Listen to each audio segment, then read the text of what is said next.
I'm 28, and I met my girlfriend, 26, about 18 months ago at a mutual friend's barbecue. The connection was immediate. She was witty, intelligent, and we shared similar interests in outdoor activities and travel. Things progressed smoothly, and within a few months, we became an official couple. The first 6 months were filled with fun adventures, trying new restaurants, and bonding with each other's friends and family. Everyone around us commented on how well we complemented each other. However, around the 7-month mark, things began to shift.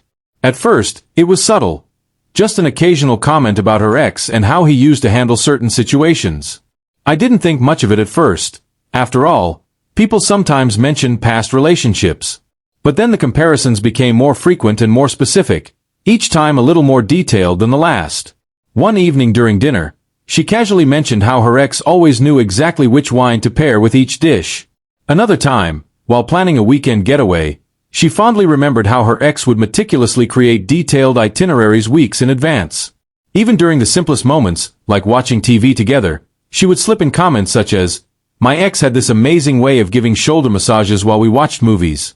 Initially, I tried to brush it off, thinking it was nothing to get upset about. But the pattern continued, and soon, it started to weigh on me. One night, while we were having dinner at her place, she said, "My ex had this wonderful way of showing affection. He would leave little notes around the apartment, telling me what he loved about me. Maybe you could try something like that." Another time, after a small argument about household chores when she stayed over at my place, she suggested, "My ex and I had this system where we divided tasks based on our schedules. It worked perfectly. Maybe we should try his approach." But the breaking point came one evening at dinner with friends. When someone asked about our plans for the upcoming holiday season, before I could answer, she eagerly jumped in. "Well, my ex had this incredible tradition where he'd surprise me with a weekend getaway every Christmas, planning everything down to the smallest detail." Then, looking at me, she added, "Maybe you could take some tips from him when it comes to holiday planning." Our friends awkwardly looked around, and I felt completely humiliated. That night, I finally asked her more about her ex and their breakup. It was then that everything fell into place. She told me that her ex had ended their 3-year relationship by gradually becoming distant over a month.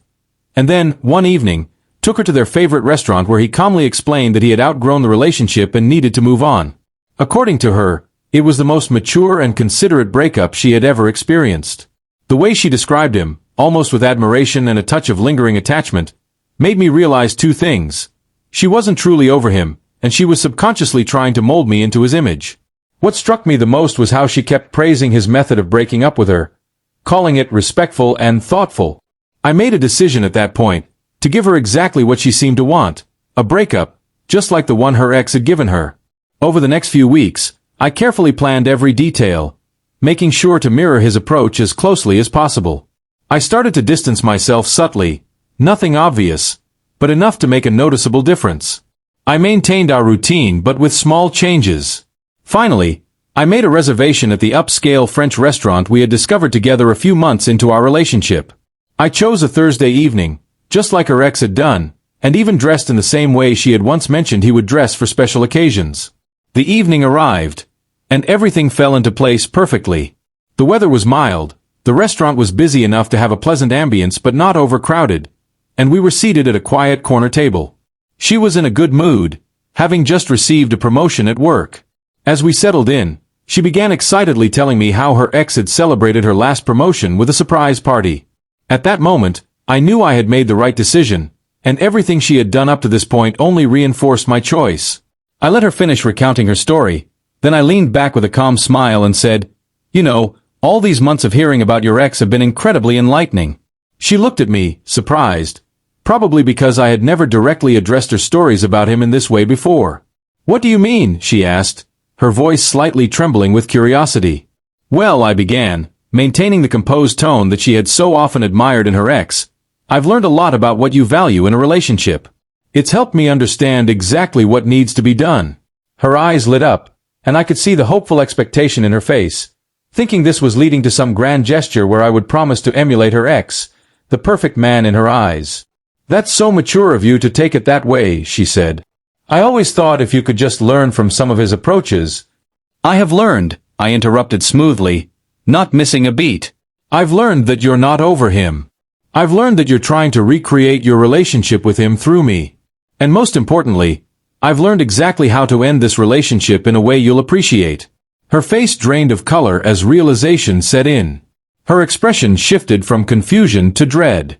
What are you saying? She whispered, her voice shaking. I'm saying, I continued with unwavering calm, just like your ex, I've realized that I've outgrown this relationship. And just like him, I'm ending it in what you've described as the most mature and considerate way possible. At our favorite restaurant, with a calm explanation. Her face cycled through shock, confusion, hurt, and then pure anger. This isn't funny, she said through clenched teeth. I'm not trying to be funny, I replied evenly. I'm doing exactly what you've praised him for.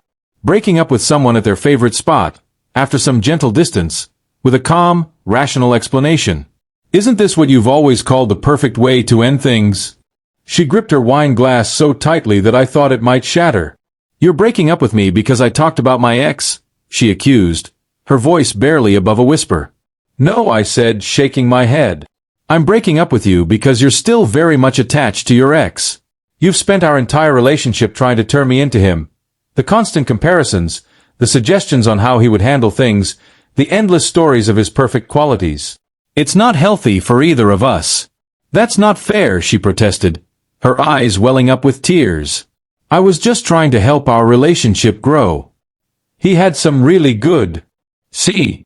I interrupted, my tone sharp. Even now, you're defending him. You're so fixated on idolizing your past that you can't see how it's suffocating your present. She started to cry, no longer the composed, controlled tears she had described so often in reference to her ex. These were messy, raw sobs, mascara streaking down her cheeks. You're being cruel, she accused through her tears.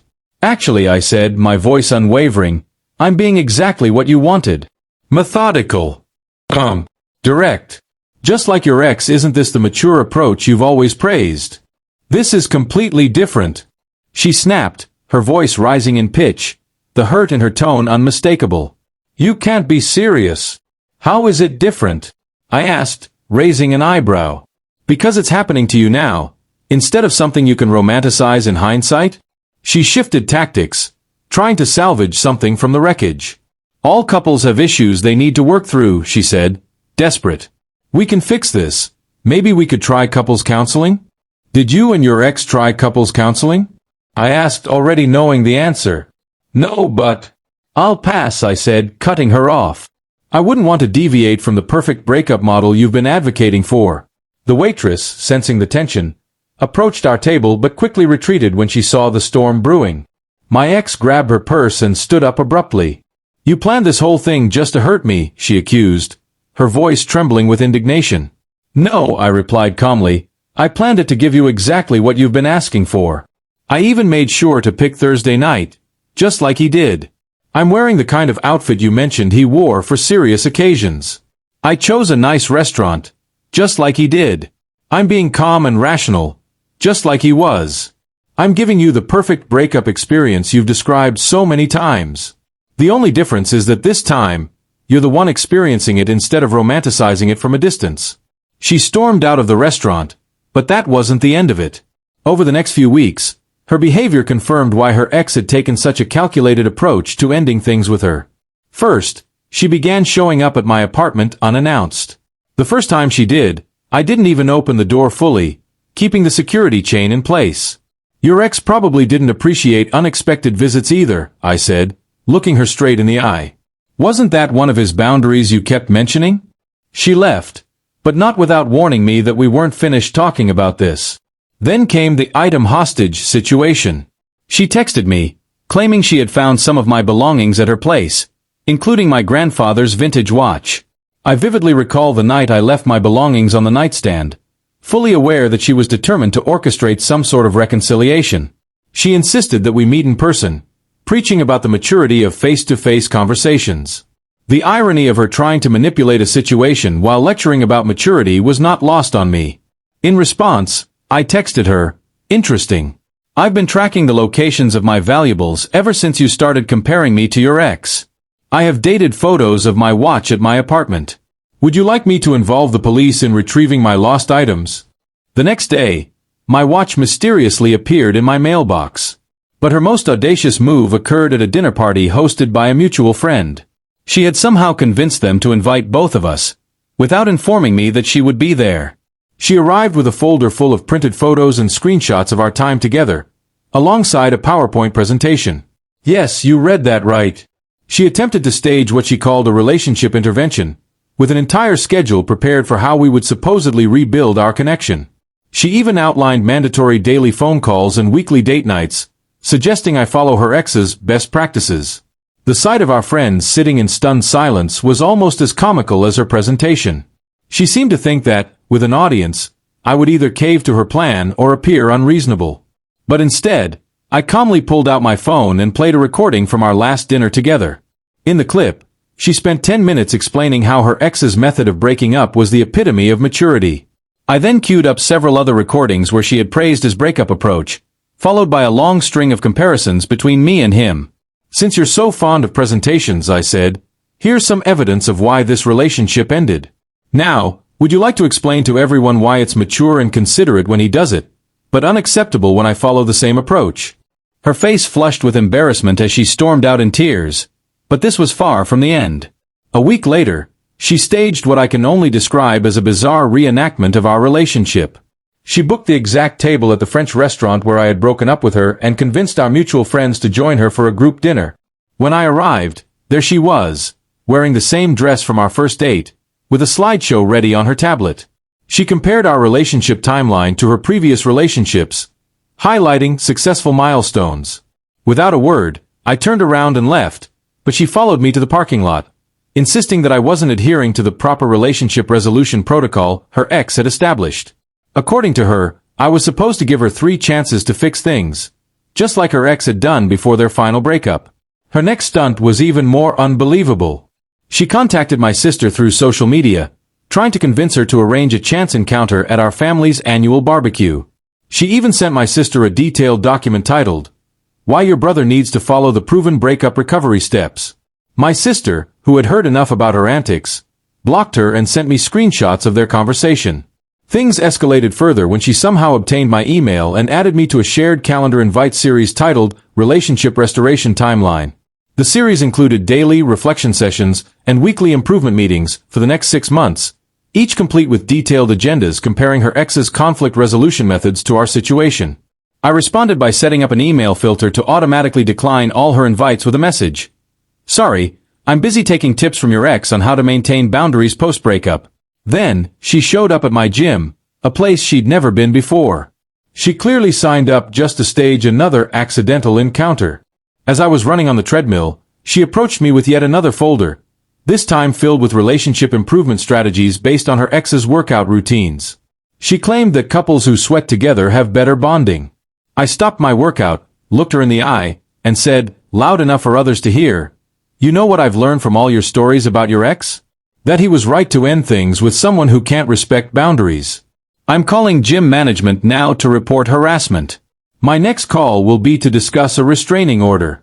Would you like to explain to a judge why you've been stalking me with PowerPoint presentations about your ex's habits?" The color drained from her face as she realized how her behavior might be perceived by outsiders, especially in a legal context. She left in a hurry, and I haven't seen her since. However, through mutual friends, I've learned that she's been telling people she's taking a break from dating to focus on personal growth. It's been 3 months now, and I've had time to reflect. While my method of ending things may seem calculated to some, it was necessary to break through the bubble of her idealized past. Relationships. Sometimes, the only way to make someone see their toxic behavior is to let them experience it from the other side. As for me, I'm moving forward. I've started dating again, and the first thing I look for now is how someone talks about their past relationships. It's amazing how much you can learn about a person from the way they handle their history. And yes, I've kept all the recordings and documentation of her behavior, not to use them, but as a reminder to trust my instincts when something feels off in future relationships.